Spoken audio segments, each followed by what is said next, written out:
নমস্কাৰ। এই মুহূৰ্তত আহি পৰিছে কেইবাটাও গুৰুত্বপূৰ্ণ খবৰ আৰু এনে খবৰসমূহ নিতৌ পাবলৈ চেনেলটো ছাবস্ক্ৰাইব কৰি ভিডিঅ'টোত এটা লাইক কৰি দিবলৈ নাপাহৰিব। তেনে বলক দেৰি কৰি খবৰকেইটা আৰম্ভ কৰোঁ। দৰ্শকসকল, দিব লৈছোঁ প্ৰথমটো খবৰ।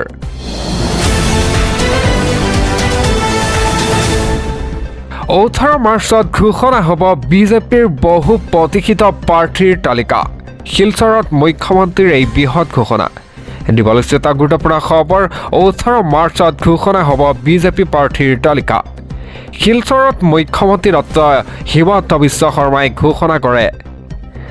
এটা বৰাকৰ 13খন আসনত 3খনত প্ৰতিদ্বন্দ্বিতা কৰিব এজিপিয়ে। এটা 13খনৰ 10খনত থাকিব বিজেপি। 13খন আসনে এতিয়া দখল কৰিব NDA।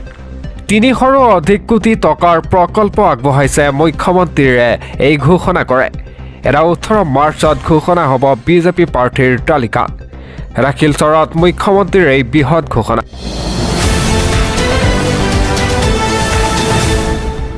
পৰৱৰ্তী খবৰ। হাজাৰ হাজাৰ লোকে লাভ কৰিব প্ৰধানমন্ত্ৰী আৱাস যোজনাৰ ঘৰ। পট্টা থকা প্ৰতি পৰিয়াললৈ বিনামূলীয়া পকী ঘৰ। এতিয়া অসমত বৃহৎ ঘোষণা কৰে প্ৰধানমন্ত্ৰী নৰেন্দ্ৰ মোদীয়ে। অসমত নাথাকিব এটাও কেঁচা ঘৰ। দিব লৈছোঁ এটা গুৰুত্বপূৰ্ণ খবৰ। চৰকাৰী পকী ঘৰক লৈ প্ৰধানমন্ত্ৰীৰ এই বৃহৎ ঘোষণা। ভূমিপট্টা পোৱাসকলে পাব এতিয়া চৰকাৰী পকী ঘৰ। আজিৰ পৰা আৰম্ভ এই বিশেষ অভিযান। ভূমিপট্টা প্ৰদান কৰি চাহ শ্ৰমিকক উদ্দেশ্যে প্ৰধানমন্ত্ৰীয়ে এই ঘোষণা কৰে। এতিয়া পকী ঘৰ পোৱাৰো ৰাস্তা মুকলি কৰিছে শ্ৰমিকসকলক। যিসকলে মাটিৰ পট্টা পাইছে সেই পৰিয়ালক চৰকাৰে দিব এতিয়া ঘৰ। ইতিমধ্যে ভাৰত চৰকাৰৰ ফালৰ পৰা আহিছে এই অনুমোদন। চাহ শ্ৰমিকক ভূমিৰ পট্টা প্ৰদানৰ পাছতেই প্ৰধানমন্ত্ৰীৰ এই ঘোষণা। চৰকাৰী পকী ঘৰক লৈ প্ৰধানমন্ত্ৰীৰ বৃহৎ ঘোষণা।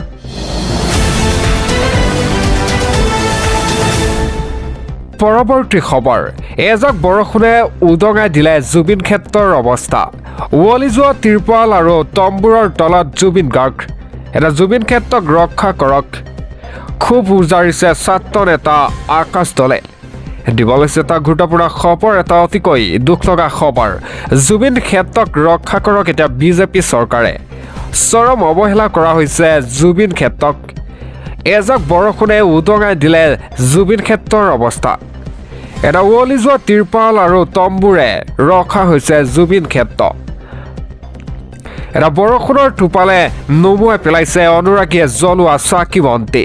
এটা বৰষুণত তিতিল অনুৰাগীয়ে আগবঢ়োৱা গামোচাও। আপোনালোকে মন্তব্য কৰিব পাৰিব জুবিন ক্ষেত্ৰক লৈ। কমেণ্ট বক্সত মন্তব্য কৰক।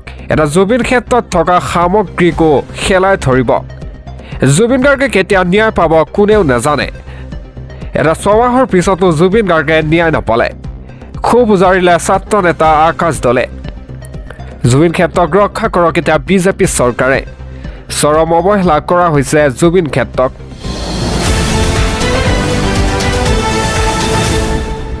পৰৱৰ্তী খবৰ। ইলেকশ্যনৰ পিছতেই সন্দেহজনক লোকৰ বিৰুদ্ধে চলিব এতিয়া একশ্যন। ম্যামুক্ত অসম গঢ়িবলৈ সাজু হৈছে বিজেপি চৰকাৰ। ডাঙৰ ঘোষণা কৰিছে প্ৰধানমন্ত্ৰী নৰেন্দ্ৰ মোদীয়ে। দিব লৈছে এটা ব্ৰেকিং নিউজ। ইলেকশ্যনৰ পিছতেই সন্দেহজনক লোকৰ বিৰুদ্ধে চলিব একশ্যন।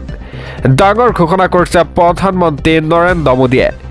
অসমত ব্যাপক ৰূপত সলনি হৈছে জনগাঁথনি। এটা বিশেষকৈ নামনি অসমত বৃদ্ধি পাইছে সন্দেহজনক লোকক। ধুবুৰী গোৱালপাৰাত সলনি হৈছে জনগাঁথনি। সন্দেহজনক লোকেৰে এতিয়া ভৰি পৰিছে নামনি অসম। নামনি অসম উদ্ধাৰ কৰিছে বিজেপিয়ে। 2024ত বিজেপি চৰকাৰ গঠন কৰি আৰম্ভ কৰিব এই একশ্যন। এটা বিজেপি চৰকাৰে বাংলাদেশী বিতৰণ কৰিছে। ম্যামুক্ত অসম গঢ়িবলৈ বদ্ধপৰিকৰ এতিয়া বিজেপি। এই মন্তব্য কৰিছে প্ৰধানমন্ত্ৰী নৰেন্দ্ৰ মোদীয়ে।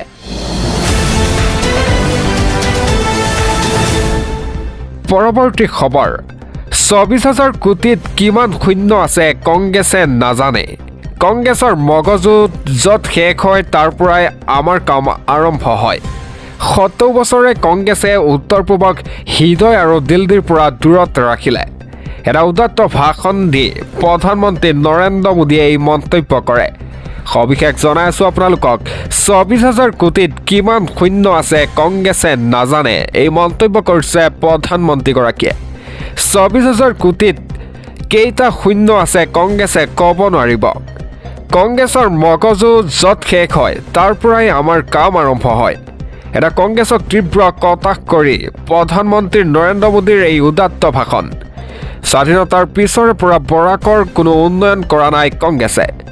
70 বছৰে কংগ্ৰেছে উত্তৰ পূবক হৃদয় আৰু দিল্লীৰ পৰা দূৰত ৰাখিলে। এটা NDA চৰকাৰৰ দিনত নতুন ৰূপ পাইছে উত্তৰ পূবে। উত্তৰ পূব বৰাকৰ সংযোগৰ বাবে কোটি টকীয়া প্ৰকল্পৰ শিলান্যাস হৈছে। এয়া উত্তৰ পূবৰ প্ৰথমটো হাই স্পীড কৰিডৰ। এটা বৰাক উপত্যকাৰ বাণিজ্যিক কেন্দ্ৰ হৈ উঠিব বুলিও এই মন্তব্য কৰিছে প্ৰধানমন্ত্ৰীগৰাকীয়ে। লজিষ্টিক হাব হিচাপে পৰিণত হ'ব বৰাক উপত্যকা। অসমক অন্ধকাৰলৈ ঠেলি দিয়া শক্তিক প্ৰত্যুত্তৰ দিয়া উচিত। প্ৰতিখন ৰাজ্যই এতিয়া কংগ্ৰেছক বিদায় দিছে। এটাৰ পাছত আনটো নিৰ্বাচনত পৰাস্ত হৈছে কংগ্ৰেছ। এটা ভৱিষ্যতে পৰাজয়ত সতৰ্ক অৰ্জন কৰিব কংগ্ৰেছ দলে। এটা দেশক বদনাম কৰাৰ চেষ্টা কৰিছে কংগ্ৰেছৰ নেতাই। এটা উদাত্ত ভাষণ প্ৰধানমন্ত্ৰী নৰেন্দ্ৰ মোদীৰ।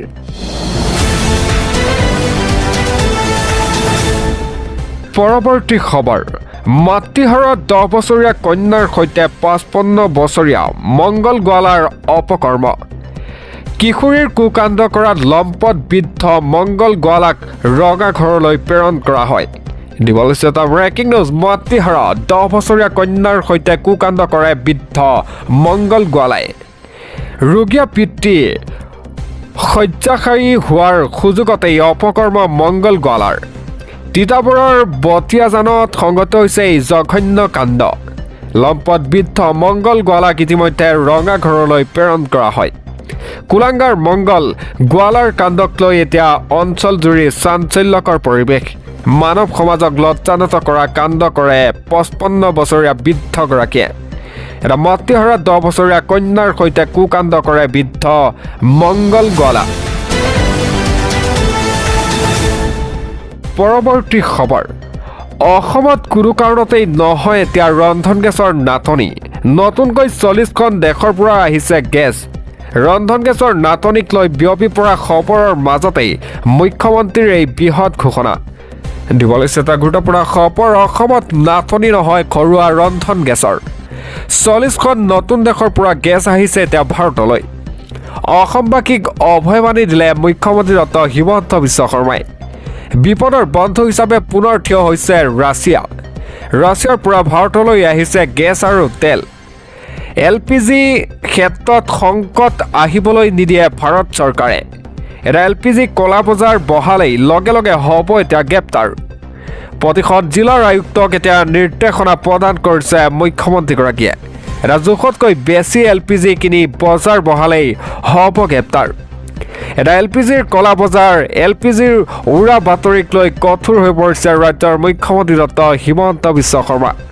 অসমত নাটনি নহয় ঘৰুৱা ৰন্ধন গেছৰ, এই মন্তব্য কৰিছে মুখ্যমন্ত্ৰী ডক্টৰ হিমন্ত বিশ্ব শৰ্মাই। 40খন নতুন দেশৰ পৰা আহিছে এতিয়া ভাৰতলৈ গেছ। পৰৱৰ্তী খবৰ, ধুমুহা বৰষুণৰ মাজতেই ৰাজ্যত আৰম্ভ হৈছে প্ৰচণ্ড শিলাবৃষ্টি। প্ৰতিখন জিলাৰ শেহতীয়া পৰিস্থিতি আপোনালোকে কমেণ্ট বক্সত আমাক আপডেট দিব পাৰিব। সবিশেষ জনাইছোঁ আপোনালোকক, ৰাজ্যত আৰম্ভ হৈছে প্ৰচণ্ড শিলাবৃষ্টি। ধুমুহা বৰষুণৰ মাজতেই শিল বৰষুণে ঠায়ে ঠায়ে পৰিছে। অৰ্থাৎ অতি ভয়াৱহ হৈ পৰিছে শতাধিক অঞ্চলৰ শেহতীয়া পৰিস্থিতি। কামপুৰ সোণতলীকে ধৰি বহু অঞ্চলত এতিয়া শিলাবৃষ্টি। আগন্তুক 4 দিন পৰ্যন্ত বতৰৰ সন্তাস চলিব ৰাজ্যত। আপোনালোকৰ অঞ্চলত বতৰ কেনেকুৱা আমাক কমেণ্ট বক্সত জনাব পাৰিব। ইতিমধ্যে ৰাজ্যবাসীক সাৱধান কৰি দিছে বতৰ বিজ্ঞান কেন্দ্ৰই। ৰাজ্যত আৰম্ভ হৈছে প্ৰচণ্ড শিলাবৃষ্টি। ঘৰতে থাকক, সাৱধান হৈ থাকক। ধুমুহা বৰষুণৰ মাজতেই শিল বৰষুণে ঠায়ে ঠায়ে পৰিছে। অৰ্থাৎ অতি ভয়াৱহ হৈ পৰিছে শতাধিক অঞ্চলৰ শেহতীয়া পৰিস্থিতি।